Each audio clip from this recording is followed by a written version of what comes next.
कौन है ये? कौन है ये?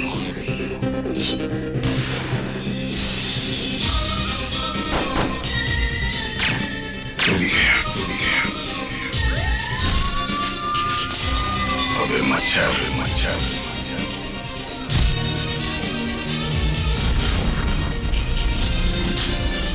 सोच के आगे, जुर्म के पीछे।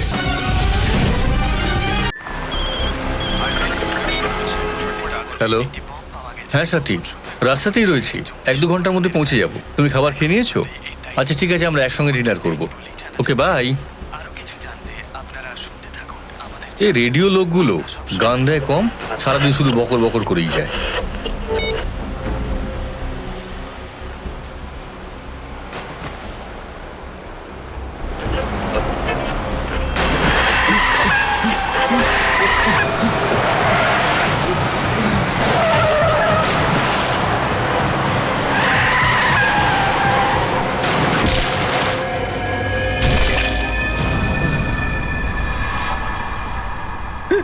লাশ! লাশ! খুব নির্মমভাবে মেরেছে মেয়েটাকে। জানি না কতদিন ধরে ওকে বেঁধে রেখেছিল এখানে। স্যার, অনেক বড় বড় অপরাধী বা খুনি দেখেছি, কিন্তু এরকম খুনি প্রথমবার দেখছি যে খুন করার পর লাশকে কাকতারুয়া বানিয়ে দেয়। এই খুনির মাথাটাই খারাপ হয়ে গেছে। কি হয়েছিল কি আপনার? আপনি এখানে কি দেখেছিলেন? স্যার, আমি যখন রাতে ফিরছিলাম তখন চোখটা একটু লেগে গিয়েছিল। গাড়িটা কন্ট্রোলের বাইরে চলে যায় আর এই খেতে এসে কাকতাড়ুয়াতে ধাক্কা মারে। আমি দেখলাম যে এটা কোনো কাকতাড়ুয়া নয়, একটা মেয়ের লাশ। সঙ্গে সঙ্গে আমি আপনাকে ফোন করি। আপনারা এখানে থাকেন, আপনারা এখানে চাষবাসও করেন, আর আপনারা জানেন না যেখানে একটা মেয়ে কি করে খুন হলো? স্যার, হ্যাঁ ফ্রেডি, এই দেখুন স্যার, এখানে পায়ের ছাপ, নিশ্চয়ই খুনিরই হবে। এই এখানটায় দেখো, এই ডান পায়ের গর্তটা অনেক বেশি আর বাঁ পায়ের গর্তটা অনেকটা কম। কিছু বুঝতে পারলে ফ্রেডি? একদম স্যার, তার মানে হলো খুনি ডান পায়ে বেশি ভর দিয়ে চলছিল। কারেক্ট। হয়তো খুনি খুঁড়িয়ে হাঁটছিল, আর তা না হলে ওর পায়ে কোনো চোট আছে।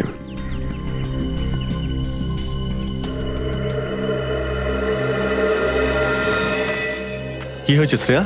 হ্যাঁ, তুমি কিছু একটা ভাবছো মনে হচ্ছে।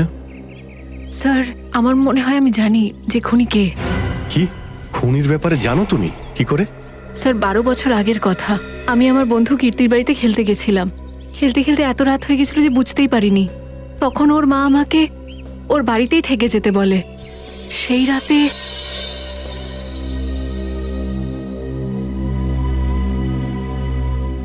কীর্তি কীর্তি কোথায় চলে গেল?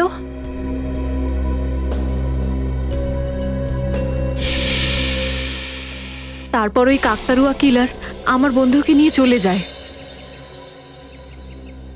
স্যার, ও একটা সিরিয়াল কিলার ছিল। স্যার, না জানি কত মেয়ে ওর শিকার হয়েছে।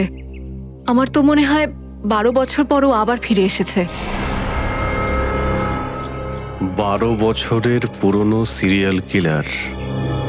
আমি ওই খুনির ব্যাপারে কিছু শুনেছিলাম। হ্যাঁ শাহরুখে, আরে বস তোমরা কখন এলে?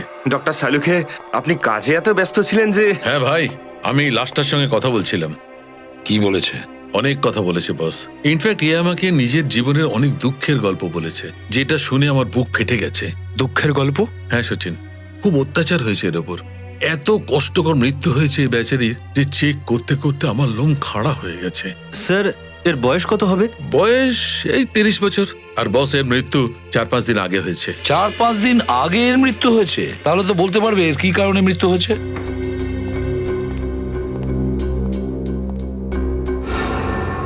এই দেখো, ছুরি দিয়ে একে আঘাত করা হয়েছে। আর বস এই রকম আঘাত এই মহিলার সারা শরীরের মধ্যে রয়েছে, এত বেশি যে এই মহিলা সারা শরীরে 70% নার্ভ কেটে গেছে। স্যার, এই খুনিকে তো একদম পাগল মনে হচ্ছে, একদম সাইকো। কি নৃশংসভাবে মারা হয়েছে। এটা তো কিছুই নয় পঙ্কজ, ছুরি দিয়ে মারার আগে খুনি একে মারার জন্য স্টেন গানেরও ব্যবহার করেছে। এই দেখুন স্যার, স্টেন গান থেকে পুড়ে যাওয়ার ক্ষত। স্টাঙ্গানে পুড়িয়েছে, ছুরি দিয়ে আঘাত করেছে, তিলে তিলে এই মেয়েটাকে মেরেছে, আর তারপর একে কাকতারুয়া সাজিয়ে কোনো চাষের জমিতে দাঁড় করিয়েছে। না স্যার, ওকে খুন করার মেন উদ্দেশ্য লুটপাট বা শত্রুতা মেটানোর জন্য নয় স্যার। ও মেয়েদের ঘৃণা করে, আর না হলে ওর খুন করার মানসিক রোগ রয়েছে, সাধারণত সিরিয়াল কিলারদের যেটা হয়ে থাকে। একদম ঠিক সচিন। আরো কিছু জানার দরকার আছে এই খুনির ব্যাপারে, বুঝেছো শালুকে? আরো কিছু যদি জানতে পারি না, তাহলে এই খুনি পর্যন্ত আমরা পৌঁছে যেতে পারি। বস, এই খুনিটা সম্পর্কে তো আমি বিশেষ কিছু বলতে পারবো না, কিন্তু এই মেয়েটির সম্পর্কে আরো কিছু বলতে পারবো। তাহলে বলো। এসো।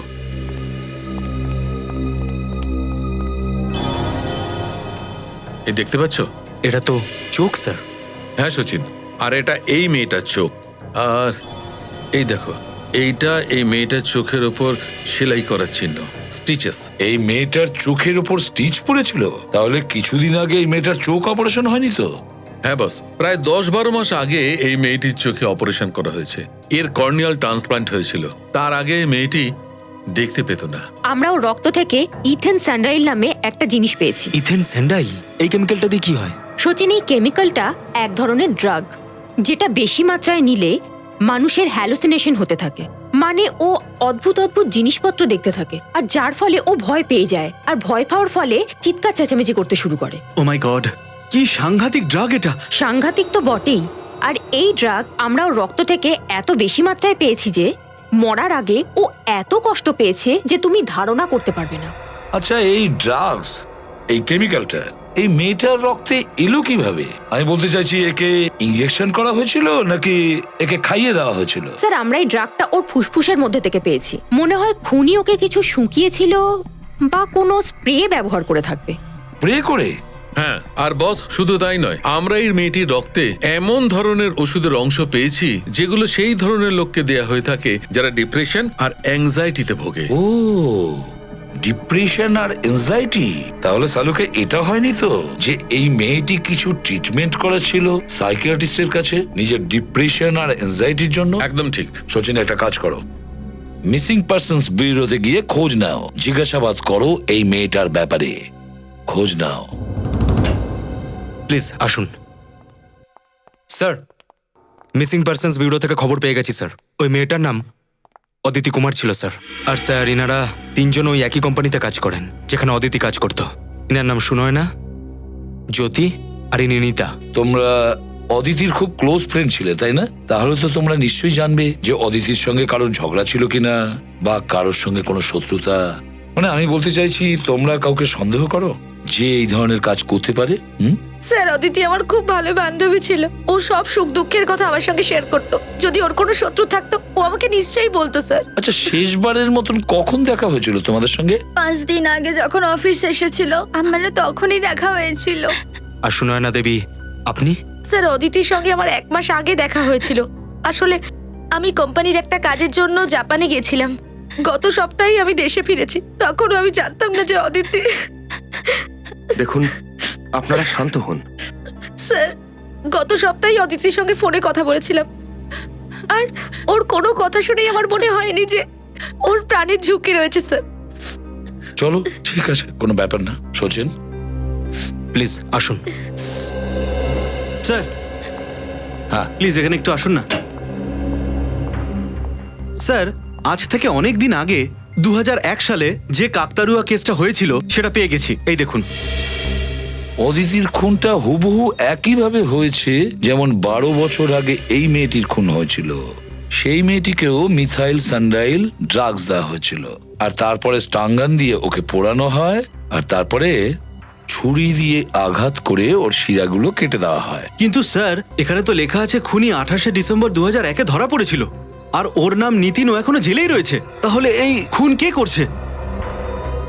এই খুনটা অন্য কেউ করছে, অন্য কেউ করছে, সেই একই স্টাইলে, সেই একই পদ্ধতিতে, যেভাবে 12 বছর আগে খুনটা হয়েছিল সেই ব্যাপারটারই সুবিধা নিচ্ছে এই খুনিটা।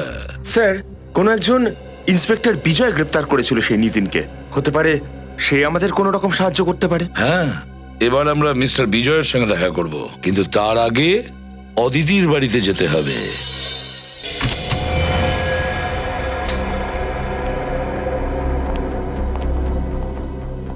স্যার বাড়িতে কোনো জিনিসপত্র সরানো হয়নি বা কোনো ভাঙচুরও করা হয়নি। মানে খুনি অদিতির পরিচিত কেউ হবে।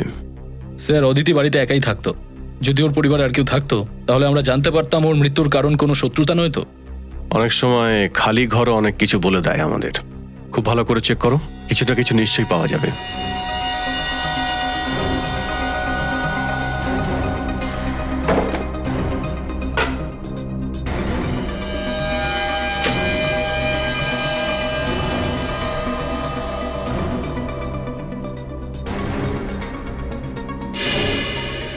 স্যার হ্যাঁ রজত, এই দেখুন, মনে হচ্ছে মৃত্যুর একটু আগেই অদিতি কফি বানাচ্ছিল নিজের জন্য আর সেই পরিচিত খুনির জন্য।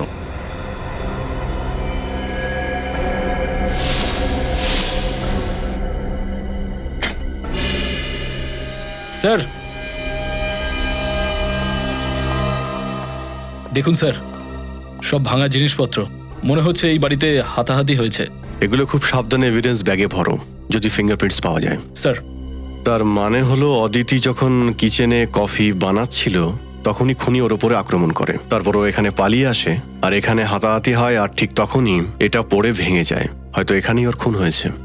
স্যার এখানে ডিপ্রেশনের কিছু ওষুধ লেখা দেখছি, যার ব্যাপারে আমাদের ডক্টর সালুকে বলছিলেন। ডক্টর বীরেন?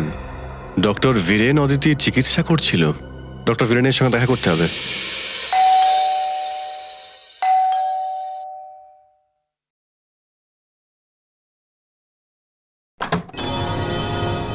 হ্যাঁ বলুন। আমি সিআইডি ইন্সপেক্টর সচিন বিজয়বাবুর সঙ্গে দেখা করতে চাই। ও আসুন প্লিজ প্লিজ। বাবা, বাবা, কি হয়েছে সমীর? বাবা, সিআইডি থেকে ইন্সপেক্টর সচিন তোমার সঙ্গে কথা বলবেন। সিআইডির হঠাৎ রিটায়ার্ড ইন্সপেক্টর বিজয়ের সঙ্গে কি দরকার পড়লো? স্যার ব্যাপারটা হচ্ছে যে 12 বছর পুরনো একটা কেসের ব্যাপারে কিছু জানতে এসেছি। কোন কেস বলুন তো?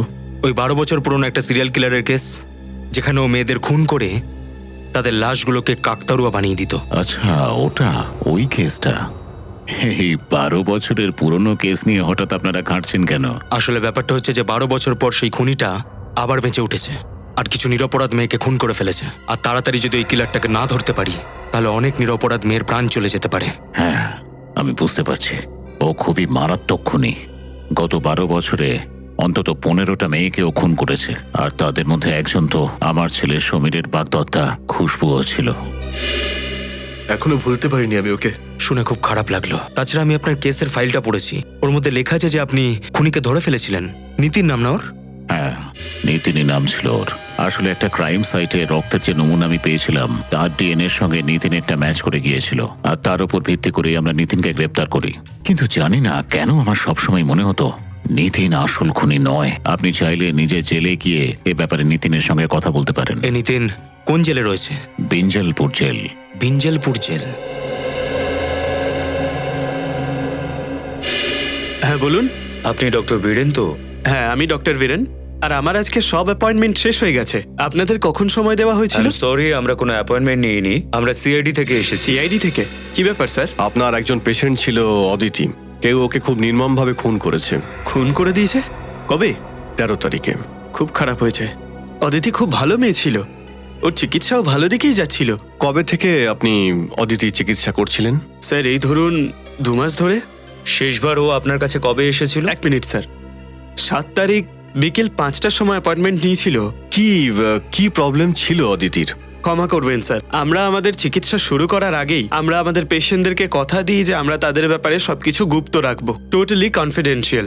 আর এই বিশ্বাসের উপর ভর করেই পেশেন্ট তার মনের কথা আমাদের কাছে নির্দ্বিধায় শেয়ার করতে পারে। আপনার কথাটা আমি বুঝতে পারছি মিস্টার বীরেন, কিন্তু এখানে আমরা এমন একটা মেয়ের কথা জিজ্ঞেস করছি যে মারা গেছে, খুন হয়েছে ওর, যার খুনি এখনো বাইরে ঘুরে বেড়াচ্ছে।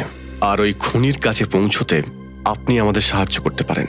আপনি বুঝতে পারছেন তো আমি কি বলতে চাইছি? হ্যাঁ আমি বুঝতে পারছি। আসলে যবে থেকে অদিতির বিয়ে ভেঙেছে ও ভেতর থেকে খুব ভেঙে গিয়েছিল। অদিতির বিয়ে ভেঙে যাওয়ার কারণ? ওর হাজবেন্ডের সঙ্গে খুব ঝগড়া হতো। কি ব্যাপারে হতো এই ঝগড়াগুলো? ছোট ছোট কথায় ঝগড়া হতো, বেশিরভাগটাই টাকা পয়সা নিয়ে। ওর হাজবেন্ড ময়ূর ভাবতো যে অদিতি অতিরিক্ত টাকা খরচ করে, আর সেই জন্যই ময়ূর অদিতিকে খুব বকাঝকাও করতো, আর সেই জন্য এদের ডিভোর্সও হয়ে যায়। আর কোনো সমস্যা? না স্যার, অদিতির হাজবেন্ডই অদিতির জন্য সব থেকে বড় সমস্যা ছিল। অদিতি শেষবার যখন আমার সঙ্গে দেখা করতে এসেছিল ও খুব ভয়ে ছিল। ও ভয়ে ছিল? হ্যাঁ স্যার, ও বলছিল যে ওর কেউ পিছু করছে, কেউ ওর ক্ষতি করার চেষ্টা করছে। কে কে কিছু বলেছিল? না স্যার, এটা তো বলেনি। I C. অদিতির খুনে আবার ওর স্বামী ময়ূরের কোনো হাত নেই তো? আসুন। হ্যাঁ,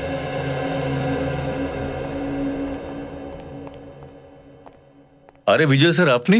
খুব ভালো লাগছে আপনাকে এখানে দেখে। বলুন কেমন কাটছে রিটায়ারমেন্টের পরের সময়গুলো? আর বলো না ভাই, এই ডিউটির দিনগুলোর কথা খুব মনে পড়ে। যাকে ছাড়ো এসব কথা, একে দেখো, ইনি হচ্ছেন ইন্সপেক্টর সচিন, সিআইডি থেকে এসেছেন। হাই। হ্যালো। একটা কেসের ব্যাপারে তোমাদের কাছ থেকে ওর কিছু জানার আছে, সেই জন্যই আমরা এখানে এসেছি। কোন কেস সম্পর্কে আপনি জানতে চাইছেন? ওই সিরিয়াল কিলারের ব্যাপারটা, যে মেয়েদের খুন করে তাদের লাশগুলোকে কাকতাড়ুয়া বানিয়ে দিত, সেই 12 বছর পুরনো কেস, কিছু মনে পড়ছে আপনার? ওই কেসটা কি করে ভুলবো স্যার? আপনি নিতিনের ব্যাপারে জানতে চাইছেন তো? আগে হ্যাঁ। মাফ করবেন, ও তো গত মাসে মারা গেছে। কি? ও মারা গেছে? কিন্তু কিভাবে? ডেঙ্গুতে। আমি ওনাকে বলেছি নিতিন কিন্তু আসল খুনি নয়, আসল খুনি বাইরে কোথাও ঘুরে বেড়াচ্ছে। আমি জানি, নিতিন আমাকে নিজেই কথা বলেছিল। ও শুধুমাত্র প্রথম খুনে ওই খুনিকে সাহায্য করেছিল। চিলারবাবু, যখন এরকম ব্যাপার ছিল তখন আপনি ধরার চেষ্টা করেননি কেন খুনিকে? অনেক চেষ্টা করেছি, কিন্তু কোনো সূত্র হাতে পাইনি। কিন্তু খুনির ব্যাপারে তো নিতিন সবই জানতো, আপনি তাহলে তাকে জিজ্ঞেস করতে পারতেন। অনেকবার জিজ্ঞেস করেছিলাম, কিন্তু ওই খুনিকে খুব ভয় পেত, ওর নাম নিতেই কাঁপতো। অদ্ভুত ব্যাপার, জেলের ভেতরে থাকার পরেও এমন কি কারণ হতে পারে যে ওই সিরিয়াল কিলারের নাম নিতে গিয়ে ভয় পেত? হয়তো এটা মনে ভয় পেত যে ওই খুনিটা ওর ছেলে রবিরও না কোনো ক্ষতি করে। নিতিনের ছেলে রবি? এই রবি থাকে কোথায়? ময়ূর, আমরা অদিতির ব্যাপারে কিছু জানতে চাই। অদিতি আমার স্ত্রী। তোমার স্ত্রী নয়, স্ত্রী ছিল। তুমি তোকে ডিভোর্স দিয়ে দিয়েছিলে। আজ্ঞে হ্যাঁ, আমি ডিভোর্স দিয়েছিলাম ওকে। তাহলে খুন কেন করলে? খুন? অদিতির খুন হয়ে গেছে? হ্যাঁ, আর আমাদের সন্দেহ যে খুনটা তুমি করেছো। এই কথাটা সত্যি যে অদিতি আমার স্ত্রী ছিল, কিন্তু ডিভোর্সের পর যখন সব সমস্যার সমাধান হয়ে গেল, তাহলে কেন খুন করতে যাবো আমি ওকে? কারণ ডিভোর্সের পর অদিতি কম্পেনসেশনের দরুন তোমার কাছ থেকে 25 লাখ টাকা চেয়েছিল। এমনিতেই তোমার নিজের স্ত্রীকে খুব খরুচে মনে হতো। হ্যাঁ, এই কথাটা সত্যি যে অদিতি প্রয়োজনের থেকে বেশি খরচা করতো, কিন্তু তার মানে এই নয় যে এত ছোট একটা ব্যাপারের জন্য একজন স্বামী তার স্ত্রীর খুন করে দেবে। ছোট ব্যাপার? 25 লাখ টাকা তোমার কাছে ছোট ব্যাপার মনে হচ্ছে? 25 টাকার জন্য লোকে খুন করে দেয়, আর এখানে তো 25 লাখ টাকার কথা হচ্ছে। আমি সত্যি কথা বলছি স্যার, আমি অদিতিকে খুব ভালোবাসতাম, তাই ডিভোর্সের পরে ওকে ভুলতে পারিনি আমি। যদি তুমি এতই ভালোবাসতে নিজের স্ত্রীকে, তাহলে তাকে ডিভোর্স দিলে কেন? কারণ ও কোনোদিন আমাকে ভালোবাসেইনি। ও বিয়ে তো করে নিয়েছিল আমার সঙ্গে, কিন্তু বিয়ের পরে অদিতি নিজের অতীত নিয়েই বেঁচে ছিল। আর ধীরে ধীরে আমার সন্দেহ বিশ্বাসে পরিণত হলো যে বিয়ের আগে ওর কারোর সঙ্গে একটা অ্যাফেয়ার ছিল। আর সত্যি কথা বলতে স্যার, ও ওকে ভুলতেই পারেনি। বিয়ের আগের প্রেমিক কে সে? আমি ওকে এই প্রশ্নটা অনেকবার করেছিলাম, কিন্তু ও প্রত্যেকবার বলতো যে আমি বিনা কারণে ওর উপর সন্দেহ করছি, বলতো কিচ্ছু নেই। 13 তারিখ কোথায় ছিলে তুমি? আমি ব্যাঙ্গালোর গেছিলাম স্যার, শুটিং এর কাজে। অ্যাড ফিল্মের শুটিং ছিল। আপনারা চাইলে খোঁজ নিতে পারেন। নিশ্চয়ই। ফ্রেডি, খোঁজ নাও এ ঠিক বলছে কিনা। শুটিং করছিল নাকি? স্যার, আমি খবর নিয়ে দেখেছি, ময়ূর ব্যাঙ্গালোরে সত্যি শুটিং করতে গেছিল। ও অদিতিকে খুন করেনি। যদি ময়ূর ব্যাঙ্গালোরে শুটিং করে তাহলে ও অদিতিকে কখনোই খুন করতে পারে না। তাহলে কে এমন হতে পারে? বস, হ্যাঁ শালুকে, এই কেসটায় আমি এমন কথা জানতে পেরেছি যাতে তোমরা খুনির অনেক কাছাকাছি পৌঁছে যাবে। আচ্ছা তাহলে বলো। বস, অদিতির লাশে আমি এক বিশেষ ধরনের প্যারাসাইটের ডিম পেয়েছি। প্যারাসাইটের ডিম? এই প্যারাসাইট দিয়ে কি হয় স্যার? সচিন, মেডিকেলের ভাষায় একে লাং ফ্লুক অথবা প্যারাগনিমাস ওয়েস্টারমানি বলে। তুমি ছেড়ে দাও ফ্রেডি, এটা তোমার জানার ব্যাপার নয় বাবা। কোনো ব্যাপার না ডক্টর সালুখে, নামে কি বা এসে যায়। আপনি শুধু প্লিজ এইটুকু বলুন যে এই প্যারাসাইটের ডিমগুলোর বিশেষত্ব কি? সবচেয়ে বড় কথা হলো এটা যে এই প্যারাসাইটটা আমাদের দেশে হয়ই না। তার মানেটা এই বস যে এইটা একটা জাপানি প্যারাসাইট। Japanese Parasite? হ্যাঁ বস, জাপানে 80% মিষ্টি জলের পুকুরে এই প্যারাসাইটটা পাওয়া যায়। কারণ এই ফ্রেশ ওয়াটার ক্র্যাব জাপানের একটা ডেলিকেসি। মানুষ খুব আনন্দ করে এটা খায়, সেই কারণে জাপানি লোকেদের শরীরে এই প্যারাসাইটটা নিজে নিজেই পৌঁছায়। ও, কিন্তু স্যার অদিতি তো কখনো ইন্ডিয়ার বাইরে যায়নি, তাহলে এই জাপানি প্যারাসাইট ওর শরীরে এলো কি করে? সচিন, অদিতি হয়তো ওখানে যায়নি, আর ওর বন্ধু সুনয়না ও তো জাপান গিয়েছে, তাই না? আমি কোম্পানির একটা কাজের জন্য জাপানে গেছিলাম। স্যার এই সব কিছুর পিছনে সুনয়নার হাত নেই তো আবার? সুনয়নার সঙ্গে দেখা করতে হবে।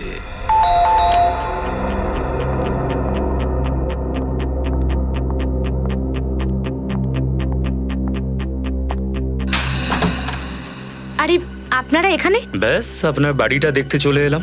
বাড়িটা দেখতে এলেন মানে? আমি কিছু বুঝতে পারছি না। হ্যাঁ, এই তো আপনার বাড়ির প্যাটার্ন, ডেকোরেশন, দেওয়ালের রং, ফার্নিচার ইত্যাদি ইত্যাদি। আপনারা এখানে এইসব দেখতে এসেছেন? বাড়ি কিনতে চান নাকি? না না, আমরা শুধু এটুকু দেখতে চাই যে আপনি এত বড় একটা বাড়ি ছেড়ে যখন জেলে যাবেন তখন আপনার বেশি কষ্ট হবে না তো?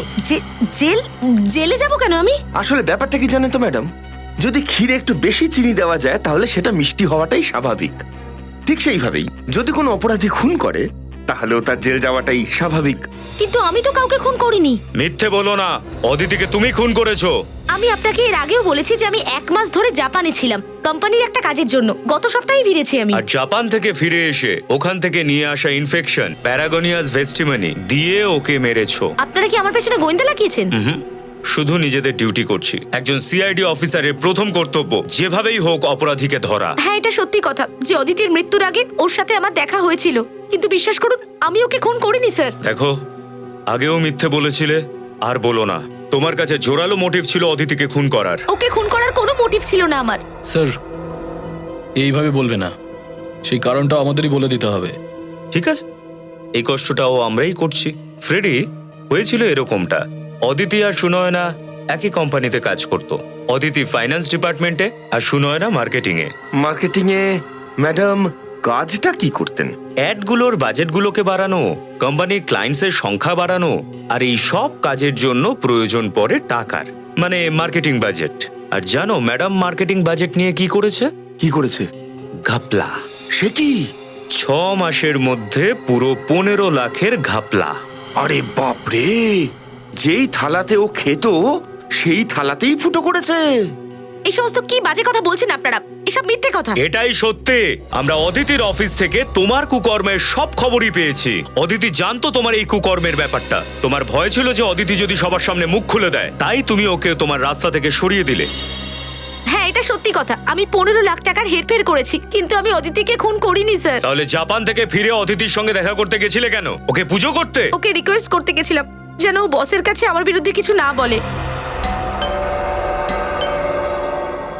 এখন কে আসতে পারে? কে আসছে? আসছে আসছি বাবা।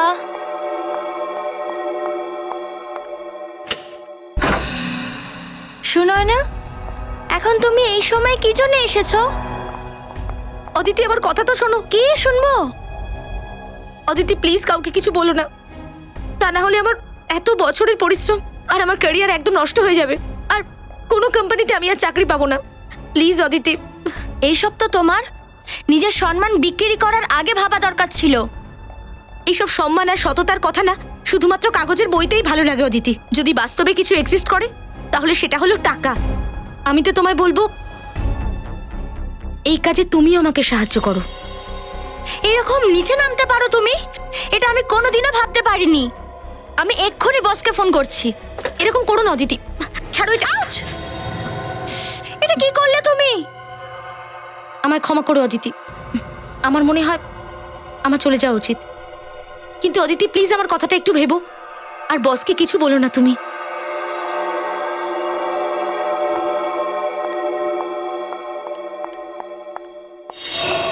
লজ্জা হওয়া উচিত তোমার। প্রথমে তুমি অপরাধ করলে, তারপরে অদিতিকেও ফুসলানোর চেষ্টা করলে।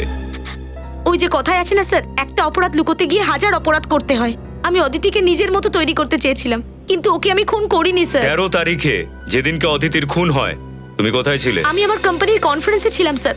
আপনি চাইলে ওদের জিজ্ঞাসা করতে পারেন। 13 তারিখে তুমি অফিসের কনফারেন্সে ছিলে কি না সেটা তো আমরা জেনেই যাব।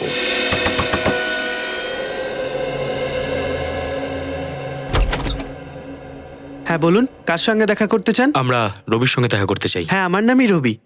আপনারা? আমরা সিআইডি থেকে এসেছি। সিআইডি? ভেতরে যেতে পারি? হ্যাঁ আসুন।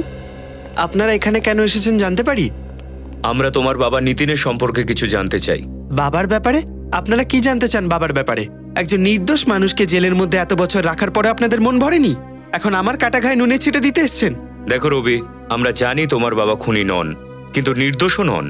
একটি হত্যাকাণ্ডে খুনিকে সাহায্য করেছিলেন উনি। আর খুনির নামটা জানা সত্ত্বেও উনি খুনির নামটা কাউকে বলেননি। কি করে বলতেন? ওনার ভয় ছিল যে ওই লোকটা আমাকে আর আমার মাকে যেন কিছু করে না দেয়। তোমার মাকে দেখা যাচ্ছে না, কোথায় আছেন? উনি মারা গেছেন 2 বছর আগে। তোমার বাবা কি কাজ করতেন? বাবা বিকেসি কলেজে কেমিস্ট্রি পড়াতেন, আর ফাঁকা সময় ল্যাবে থাকতেন আর ফর্মুলাস নিয়ে চর্চা করতেন। সেই রকম নয় তো? ওই স্প্রে আর ড্রাগসটা নিতিনের হাত দিয়ে খুনির কাছে পৌঁছেছে। হতেই পারে সেটা সচিন। আচ্ছা, তোমার বাবার ল্যাবটা কোথায় ছিল? মিলননগরে। বাবা ওখানে একটা বাড়ি ভাড়া করেছিল, ওখানেই ল্যাব বানিয়েছিলেন। কিন্তু বাবার জেলে যাওয়ার পরে ওই বাড়িটা বাড়িওয়ালা অন্য কাউকে ভাড়া দিয়ে দেয়। আচ্ছা রবি, নিজের মাথার উপর একটু জোর দাও। 12 বছরের পুরনো কথা মনে করো। কোনো অদ্ভুত লোক যে তোমার বাবার বন্ধু, যাকে তোমার মনে হয়েছিল সে খুনি হতে পারে। হ্যাঁ, কানে নামের একটা লোক ছিল। কানে? হ্যাঁ, বাবা একবার ওকে বাড়িতে নিয়ে এসেছিল। ওর আচার আচরণ একটু অদ্ভুত ছিল। আর কিছু মনে আছে তোমার? তুমি ওর মুখটা দেখেছিলে? দেখতে কেমন ছিল? অনেক দিন হয়ে গেছে, ওর মুখটা আমার ঠিক মনে পড়ছে না। আচ্ছা, তোমার বাবার কোনো পুরনো জিনিসপত্র আছে বাড়িতে? হয়তো তার মাধ্যমে আমরা খুনির কাছে পৌঁছতে পারি। উপরে স্টোর রুমে বাবার কিছু জিনিসপত্র আছে, আপনারা দেখতে পারেন। চলো দেখাও। চলুন।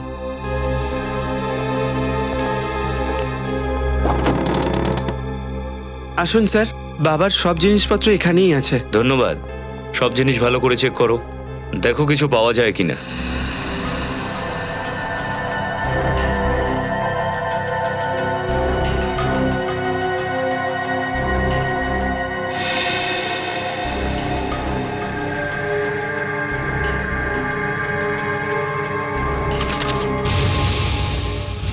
এই দেখুন স্যার, একটা লেটার পেলাম কানের নামে লেখা। কানে? হয়তো সেই কানে যার কথা রবি বলছিল। দেখো তো কি লেখা। কানে, যতই সমাজ তোমাকে খারাপ ভাবুক, কিন্তু আমার কাছে তুমি শুধুমাত্র একজন প্রেমিকই থাকবে। তোমাকে ছাড়া জীবনটা আমার উজাড় হয়ে গেছে।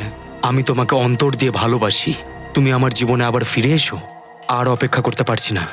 শুধু তোমার অদিতি। অদিতি? এটা সেই অদিতি নয় তো যে খুন হয়েছে? হতে পারে। কোথাও অদিতি এই খুনিকে চেনে না তো? চিঠি পড়ে তো মনে হচ্ছে যে ওরা একে অন্যকে ভালোবাসতো। যদি অদিতি আর কানে একে অপরকে ভালোবাসতো, তাহলে কানে অদিতিকে খুন কেন করতে যাবে? রবি, তোমার বাবা কি কোনো অদিতিকে চিনতো? না না স্যার, বাবা অদিতি বলে কাউকে চিনত না। তাহলে এই কানের চিঠিটা নিতিনের কাছে কি করে এলো? সচিন, কানে আর নিতিন বন্ধু হতে পারে। কানে নিতিনের ঠিকানা দিয়েছিল অদিতিকে চিঠি পাঠানোর জন্য। কেসটা আরো জটিল হয়ে যাচ্ছে। সুনয়নার সিসিটিভি ফুটেজ দেখে মনে হচ্ছে এই খুনটা সুনয়না কখনোই করেনি। কিন্তু এই খুনটা সুনয়না যদি না করে থাকে, তাহলে কে করেছে? এই কেসটা তো আরো জটিল হয়ে গেল। স্যার, আবার অদিতির খুন নিতিনের বন্ধু কানাই করেনি তো? হতে পারে, কারণ ইন্সপেক্টর বিজয়ও এই কথাই বলছিলেন যে নিতিন খুন করতেই পারে না। জানি না কেন আমার সব সময় মনে হতো নিতিন আসল খুনি নয়।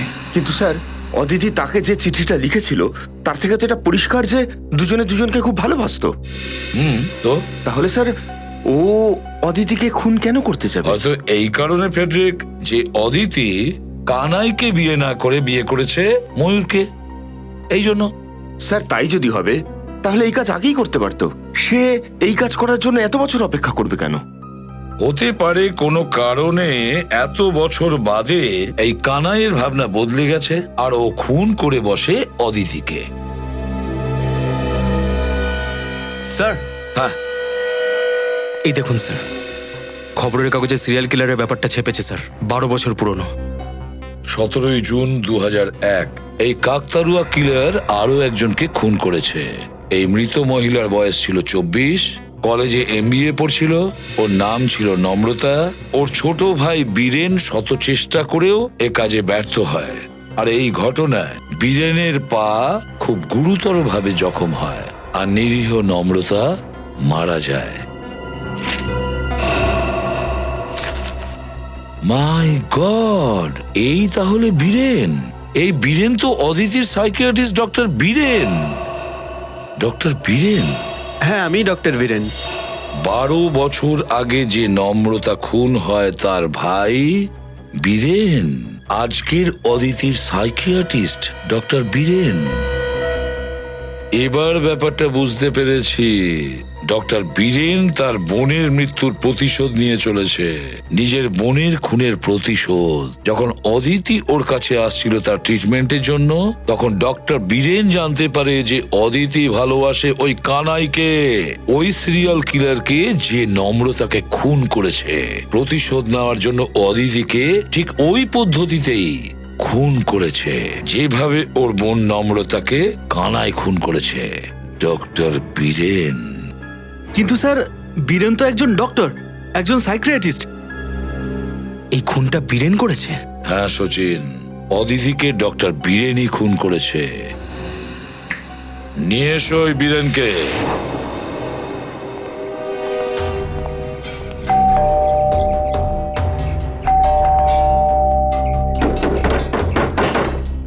স্যার, সে আবার জানতে পেরে জানি তো যে আমরা এখানে আসছি, তাই ছটকে পড়েছে। শর্টকে যাবেটা কোথায়? দরজাটা খোলো। আমরা ভেতরে গিয়ে দেখছি, তুমি বাইরের দিকটা নজরে রাখো। স্যার,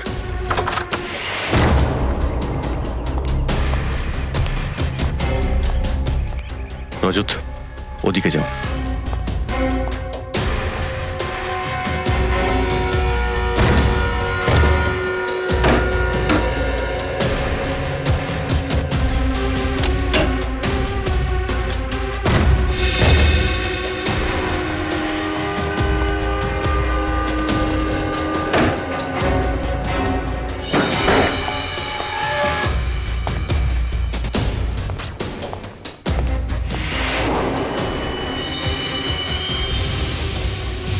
স্যার, হ্যাঁ রজত। এদিকে স্যার। হ্যাঁ রজত। মাই গড, আমি আবার ফিরে এসেছি। নিশ্চয়ই এটা ফিরেনি লিখেছে। হতে পারে স্যার, আর আমাদের দেখানোর জন্যই লিখেছিল।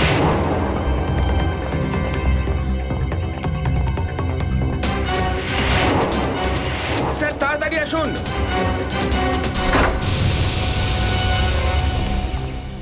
এই দেখুন sir, doctor Biren. Doctor Biren? ওই খুনি কানে আমাদের আগে এখানে এসে পৌঁছেছিল। আর আমাদের চ্যালেঞ্জও করেছে। ভেতরে দেওয়ালে লিখে গেছে, আমি ফিরে এসেছি, আই এম ব্যাক। যাবে এটা কোথায়? কিন্তু একটা কথা বুঝতে পারছি না, ও এটা কি করে জানলো যে ডক্টর বীরেন অদিতিকে খুন করেছে? ইন্সপেক্টর বিজয়, নিতিনের সঙ্গে জেলে এই যে কয়েদিটা ছিল অবিনাশ, দুজনের খুব বন্ধুত্ব ছিল নাকি? হ্যাঁ, নিতিন এমনিতে বিশেষ কারোর সঙ্গে কথাবার্তা বলতো না, কিন্তু অবিনাশের সঙ্গে ওর খুব বন্ধুত্ব ছিল। তাহলে তো এই ব্যাপারেও নিশ্চয়ই ও অবিনাশকে কিছু বলে থাকবে হয়তো। হ্যাঁ, সেটা তো হতেই পারে। হ্যালো, কোথায়? ঠিক আছে স্যার, ওই ইনফর্মার রঘুর ফোন ছিল, বলছিল যে অবিনাশ নাকি আজকাল শহরের মান্ডোবা এলাকায় থাকছে। মান্ডোবা এলাকায়? হ্যাঁ স্যার। যদি একবার এই অবিনাশটা ধরা পড়ে তাহলে ওর কাছে থেকে আমরা জানতে পারবো, আর তাহলে এই জিনিসটাও আমরা হাতে পেয়ে যাব। শ্রেয়া, একটা কাজ করো, এসিপি স্যারকে ইনফর্ম করো যে আমরা ইন্সপেক্টর বিজয়ের সাথে এই মান্ডোবা এলাকাতেই যাচ্ছি। আচ্ছা স্যার। স্যার, এই কাকতারুয়ার কেসে আমাদের দুজন লোকই পৌঁছে দিতে পারতো, নিতিন আর অদিতি, কিন্তু দুজনই তো মারা গেছে স্যার। হ্যাঁ স্যার, জানি না এই খুনিটাকে কবে ধরতে পারবো। 12 বছর ধরে স্বাধীনভাবে ঘুরছে। 12 বছর ধরা পড়বে ও সচিন, নিশ্চয়ই ধরা পড়বে। ওর পাপের ঘড়া পূর্ণ হয়ে গেছে। ফেডরিক, ওই বীরেনের বাড়ি থেকে পেপারগুলোর মধ্যে কি পেলে? স্যার, এই ডক্টর বীরেন খুব ভালো মতো রিসার্চ করেছিল এই খুনির ব্যাপারে। তার প্রতিটা অপরাধের আর্টিকেল সে জমিয়ে রেখেছিল। মনে হয় অনেক বছর ধরে অপেক্ষা করেছে এই বীরেন প্রতিশোধটা নেওয়ার জন্য। আর অদিতি ট্রিটমেন্টের পেপার? হ্যাঁ স্যার, চোখের অপারেশনের পরে অদিতি যখন কানেকে দেখেছিল, সে তার বিবরণ দিয়েছিল ডক্টর বীরেনকে। গায়ের রং শ্যামবর্ণ, মাথায় ঘন চুল, উচ্চতা 5 ফিট 10 ইঞ্চি। সে এও বলেছিল যে যখন সে চোখে দেখতে পেত না, তার অন্ধত্ব তাদের দুজনের সম্পর্কে কোনো রকম বাধা দেয়নি, তার কারণ কানে নিজেই কালার ব্লাইন্ড ছিল। কি বললে? Colour blind? ও কালার ব্লাইন্ড? হ্যাঁ স্যার। Colour blind? ওর হাইট 5 ফুট 10 ইঞ্চি, শ্যামলা রঙের গা আর ঘন চুল, সে কালার ব্লাইন্ড? এ তো বিজয়। মাফ করবেন, আমার কালার ব্লাইন্ডনেস আছে, সেই জন্য। আসুন।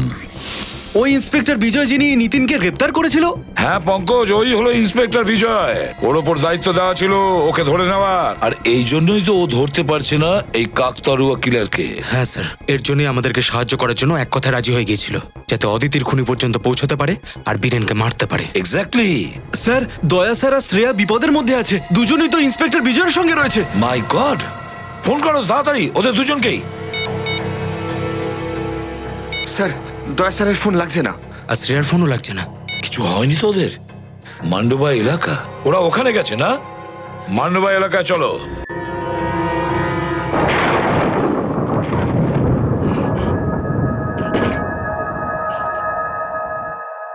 শ্রেয়া, শ্রেয়া, শ্রেয়া, শ্রেয়া, তুমি ঠিক আছো তো?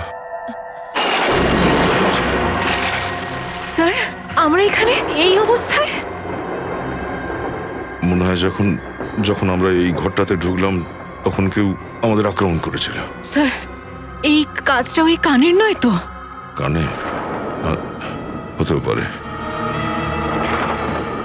স্যার, আপনার ঘাড়ে স্টান গানের চিহ্ন।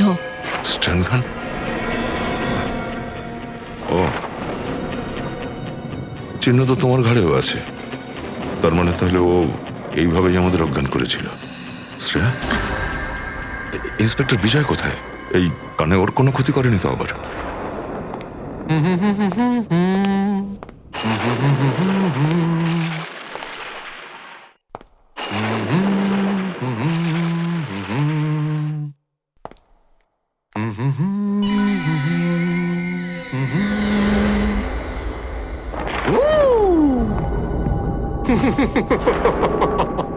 আজ আমি খুব খুশি। দুটো সিআইডি অফিসারের খাতির যত্ন করার সুযোগ পেয়েছি আজ আমি।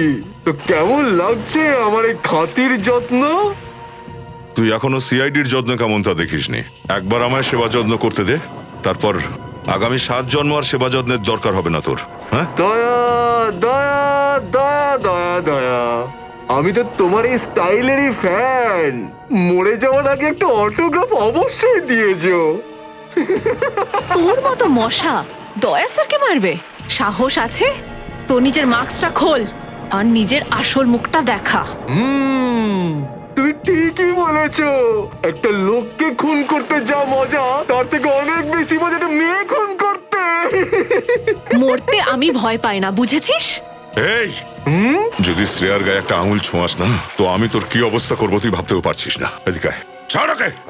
দয়া, চুপ চুপ চুপ চুপ চুপ চুপ চুপ, দয়া চুপ, একদম চুপ। শ্রেয়ার আমার অনেক পুরনো সম্পর্ক দয়া। শ্রেয়া, তুই জানো তো তোমার বান্ধবী কৃতি, তার কি অবস্থা করেছিলাম আমি? সব মনে আছে আমার। আর আজ কীর্তির মৃত্যুর জন্য শাস্তি তোকে পেতেই হবে। তুই মারতে পারবি না আমাকে, পারবি না মারতে। আমি মেরে দেবো তোকে। সেই দিন তো বেঁচে গেছিলি, কিন্তু আজ পারবি না বাঁচতে। এই, সাহস থাকে তো আমার সঙ্গে কথা বল। আমার সঙ্গে কথা বল। আয় এদিকে আয়। দয়া দয়া, যখন আমি সাফল্য অর্জনের খুব কাছে পৌঁছে যাই তখন একদম পছন্দ নয় যে কেউ চিৎকার করুক। সরি দয়া, কিছুক্ষণের জন্য আমি তোমাকে শান্ত করে দিতে বাধ্য হব।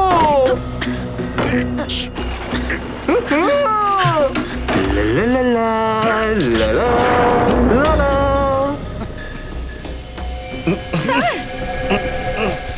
স্যার, এটা তুই কি করলি শয়তান? ভয় পেও না, দয়া মরবে না, ভয় পেয়ে যাবে। যারা প্রয়োজনের থেকে বেশি সাহস দেখানোর চেষ্টা করে তাদের জন্য আমার কাছে একটা ওষুধ আছে, যে ওদেরকে এত ভয় দেখাও যে নিজের কাপুরুষতার জ্বালায় দগ্ধে দগ্ধে মরে যায়। আমি কোথায়? আমি কোথায় আছি? Sir, Shreya, sir, Shreya, Abhijit, ACP sir সব কোথায়? দেখলে তো, ভয়ের চোটে এসিপি অভিজিৎকে মনে পড়ছে ওর। ফোনেও তো পাচ্ছি না। আমারও খুব চিন্তা হচ্ছে, ওদের তাড়াতাড়ি খুঁজে বের করতে হবে। স্যার, এই যে গাড়িটা,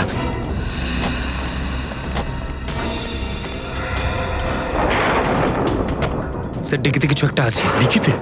খোলো। ইন্সপেক্টর বিজয়?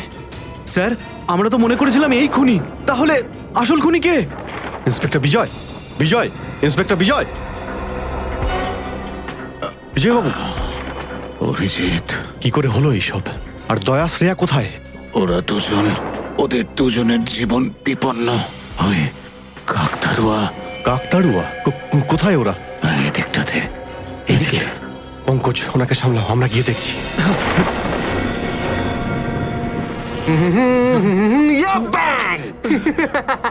শ্রেয়া শ্রেয়া শ্রেয়া শ্রেয়া শ্রেয়া, আমি লোকটা একদম খারাপ নই, ব্যাস একটুখানি নরম হৃদয়ের। আমি কারোর খারাপ দেখতে পারি না। দয়াকে দেখে তোমার যে কষ্টটা হচ্ছে তার জন্য আমার কাছে একটা ওষুধ আছে, জানো সেটা কি? তোমাকেও সেই অবস্থা করে দেবো যে অবস্থা দয়ার করেছি। ব্যাস, অনেক হয়েছে তোমার মৃত্যুর খেলা। এবার তোর আইনের ইশারায় নাচার সময় হয়ে গেছে। আইন? আমি আইনের ইশারায় নাচি না, আইন আমার ইশারায় নাচে। দেখ দেখ তোর পালোয়ান বন্ধুর কি অবস্থা করেছি। দয়া, এ কি হয়েছে তোমার? খবরদার, আর এক পাও যদি এগিয়েছো তাহলে শ্রেয়াকে খুন করে দেব। দেখো, ছেড়ে দাও ওকে। যদি শ্রেয়ার কোনো রকম ক্ষতি হয় তাহলে তোর যে অবস্থা হবে সেটা তুই ভাবতেও পারছিস না। ধমকাচ্ছ আমাকে? আমাকে ধমকাচ্ছ? আমি ধমক একদম পছন্দ করি না। সরি শ্রেয়া, আমি ধমক একদম পছন্দ করি না, তাই তোমাকে মরতে হবে। Bye bye. স্যার, আপনি ঠিক আছেন তো? ঠিক আছে শ্রেয়া? হ্যাঁ স্যার। তোর মুখোশ খোলার সময় হয়ে গেছে। সমীর, ইন্সপেক্টর বিজয়ের ছেলে? এখনো ভুলতে পারিনি আমি ওকে। তাহলে এ হচ্ছে আসল সিরিয়াল কিলার, কালার ব্লাইন্ড কানে। আমি সেই সিরিয়াল কিলার যাকে আপনার আইন আজ পর্যন্ত কিচ্ছু করতে পারেনি। কাউকে সন্দেহ পর্যন্ত হতে দিইনি যে আমি এতগুলো খুন করেছি, এমনকি নিজের বাবাকেও না। নিজের বাবার ইনভেস্টিগেশনের সুযোগ নিতিস তুই, কারণ তুই আগে থেকেই জেনে যেতিস পুলিশ পরের স্টেপ কি নিতে চলেছে। হ্যাঁ, ঠিক বলেছেন। আমি এই সমস্ত কিছু এই জন্য করতাম কারণ বাবার পুলিশের চাকরিটাকে আমি ঘেন্না করতাম। দিনে দুপুরে রাতে শোয়ার সময় সব সময় শুধু ডিউটি ডিউটি ডিউটি ডিউটি, ব্যাস। না উনি কোনোদিন আমার মাকে সময় দিয়েছেন, না আমাকে সময় দিয়েছেন, কোনোদিন না। লজ্জা পাওয়া উচিত তোমার। যেই বাবার উপর তোমার গর্ব হওয়া উচিত, তার ডিউটির জন্য তোমার প্রবলেম হচ্ছে। আরে তুমি কি জানো যে দেশের জন্য কিছু করার আনন্দটা কিরকম হয়? এটা কখনো ভেবেছো তুমি? যখন তোমার বাবা জানতে পারবে যে তার ছেলে একজন খুনি, ওনার মাথা হেট হয়ে যাবে লজ্জাতে। আরে ওনার মাথা যদি হেট হয় তো হেট হোক, আমার কিচ্ছু যায় আসে না তাতে। উনি ওনার পুলিশের কর্তব্য করেছেন না, কিন্তু বাবা হওয়ার কর্তব্য কোনোদিন পালন করেননি, কোনোদিন না, কোনোদিন না। হ্যাঁ, তুমি তোমার বাগদত্তা খুশবুকে কেন মেরেছো? কারণ আমি অদিতিকে ভালোবাসতাম। খুশবুর সঙ্গে জোর করে আমার এনগেজমেন্টটা হয়ে গেছিল, কিন্তু আমাকে বিয়ে করতে চাইনি। এই জন্য আমি ওর খেলও খতম করে দিয়েছিলাম। আর আর আমি অস্ট্রেলিয়া চলে গেলাম। দেশ ছেড়ে কেন চলে গেছিলে তুমি? এই দেশে আমার জন্য রয়েছেটা কি? অদিতির ময়ূরের সঙ্গে বিয়ে হয়ে গেল, ওর সুখী দাম্পত্য জীবনে আমি আগুন লাগাতে চাইনি, তাই চলে গেলাম। কিন্তু যখন আমি জানতে পারলাম যে ওদের ডিভোর্স হয়ে গেছে, তখন আমি আবার চলে এলাম। আর ঠিক 12 বছর পরে ওই খুনি রূপে তুই ফিরে আসিস, যখন তুই জেনে গেছিলি যে বীরেনি অদিতিকে মেরে ফেলেছে। হ্যাঁ, আমার অদিতি মরে গেছে, ওর খুন হয়ে গেছে। তোর অদিতি আর যে মেয়েদের তুই খুন করেছিস তাদের, ওরাও তো কারো বোন বউ মেয়ে ছিল। তাদের পরিবার কেমন কষ্ট পেয়েছে তুই ভেবেছিস একবারও? না, আমার কারো সুখে দুঃখে কোনো অসুবিধা ছিল না। আমি শুধু নিজের খুশি চাইছিলাম, শুধু নিজের, ব্যাস, আর কারণ না। কিন্তু যখন জানতে পারলাম বাবার কাছ থেকে যে আপনারা অবিনাশের সঙ্গে দেখা করতে যাচ্ছেন, তখন আমার নিজেকে নিয়ে ভয় লাগতে শুরু করলো। এই জন্যই বাবাকে অজ্ঞান করে দিয়েছিলাম, অবিনাশকেও মেরে দিলাম, আর ওর লাশটাকে ওপরের রুমে রেখে দিলাম। রেখে দিলাম। তোর মতো লোকের সমাজে থাকাই উচিত নয়। তোর তো শুধু ফাঁসি হওয়া উচিত, ফাঁসি।